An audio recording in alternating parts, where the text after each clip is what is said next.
He does two magic tricks with him, right? Tricks. The first one is with his ring, where he makes it disappear, and then at another point he resets his phone to Jesse Michels' phone code, something like that. And he tells him how the ring trick worked, and he won't tell him how the cell phone opening code trick worked. So that was kind of funny. Jesse Michels asked him point blank, "Well, tell me how it worked." And he would tell him about the ring, and he just flat out refuses. Pretty funny, flat out, not mean, and not even in a performance, except for to say no.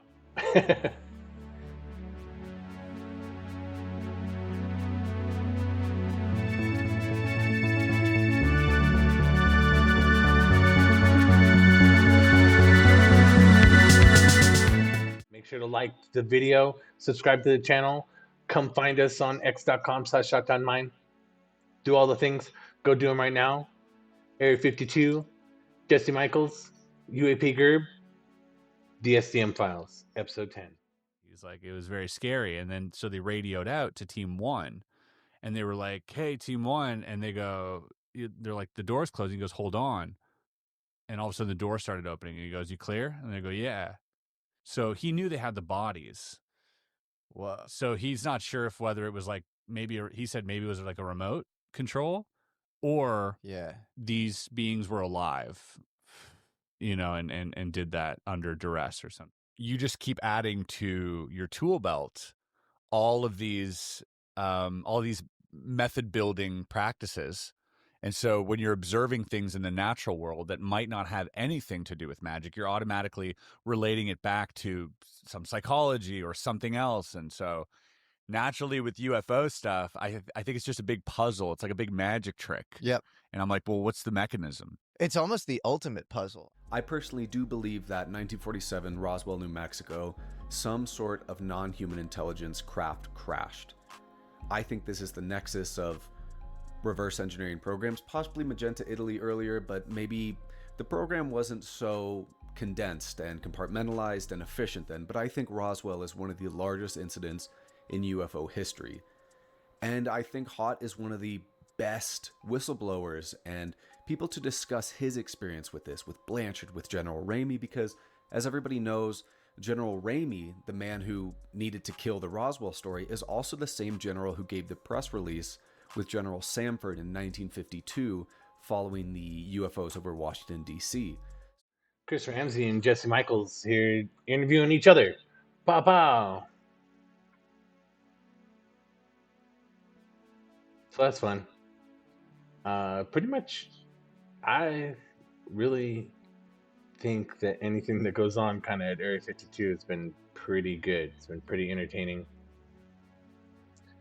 This one's kind of not any different than the others, except for I think this is the first time I've really seen him do like another, UFO podcaster, ufologist, just regular guy, making videos about UFOs and aliens.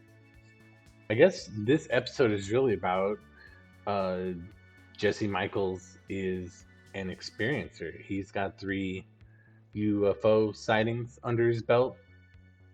The first one was like a big bus UFO, and they talk about it for a while, that they think that there was aliens or people on there that were going on a sightseeing tourism kind of voyage. And then the second one is he said that he was doing some yoga, some breathing out in the mountains with some yoga guy, and when they stopped for a second, they looked up and saw they both had orbs right above them, and they chilled and hung out for a while, and then shot off. And then later he says he's hanging out with Lou Elizondo, and I think he says they were just talking about green fire orb UFOs. And then they saw one, him and Elizondo together. So that's kind of the bulk of this episode is, magic talk, being ufologist, podcaster talk, relating that to magic. Really, they're relating it to magic because of the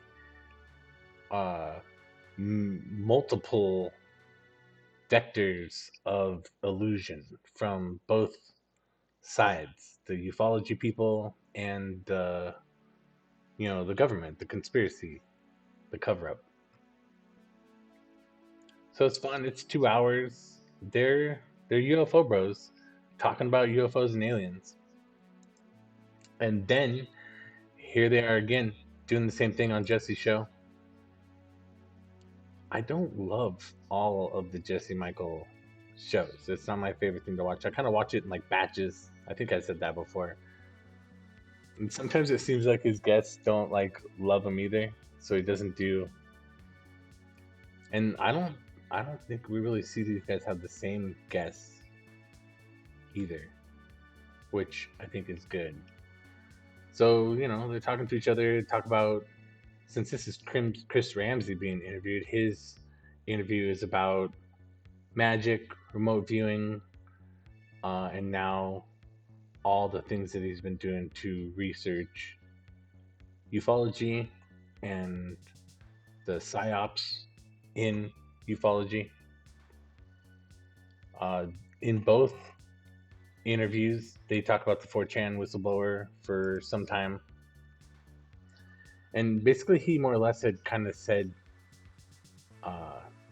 before most of this stuff happened, that most of this stuff would happen.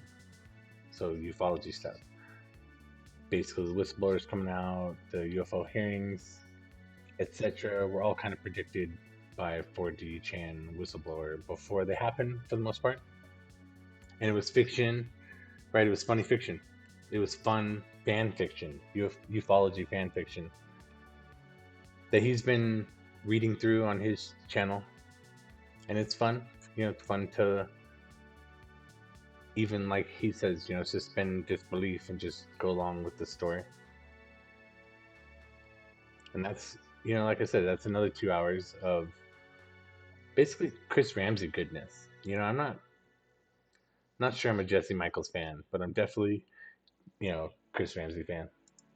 So there's 4 hours of him, and in the Jesse Michels interview, I think he does 2 magic tricks with him, right? Tricks. The first one is with his ring, where he makes it disappear, and they're both kind of towards the end. And then at another point, it's like he resets his phone to Jesse Michels' phone code, something like that. And he tells him how the ring trick worked, and he won't tell him how the cell phone opening code trick worked. So that was kind of funny. It was fun. Maybe they're even both kind of at the very end here. And he'd even said at the beginning, like, I'll do some magic for you at the end and explain, this, that, and the other. Jesse Michels asked him point blank, well, tell me how it worked.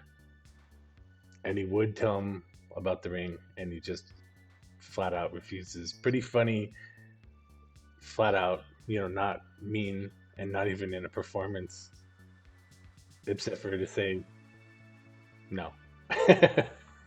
So it was good.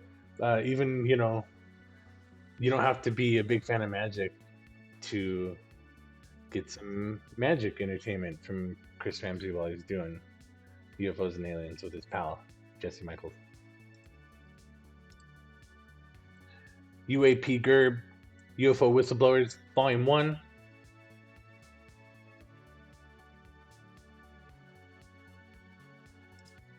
Yeah, he basically wants to kind of like take you back, not necessarily to the very beginning, but close to the very beginning,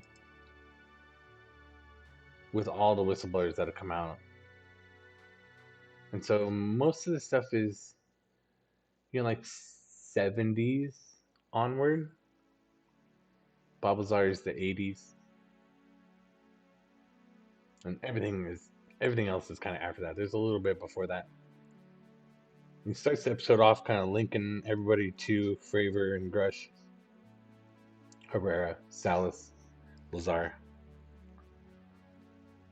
And then he takes you through First Lieutenant Walter Haut and Stefan Lovekin. Got a great conclusion at the end where he basically says, just the few minutes on those two guys should convince you that even if it's silly at this point, that Roswell was a thing. It wasn't a weather balloon. And so the best part about this video is that it's like 30 minutes long. So you get some deep detail on these two guys, which mostly has to do with Roswell. Some of the other, shouldn't say events, but other infrastructure that kind of comes up after Roswell and the other stuff are the events that lead up to kind of like the creation or the dedication or whatever you want to call it of Area 51 to UFOs and Aliens. And then Area 51 becomes a thing. So that's kind of what Volume 1 is about.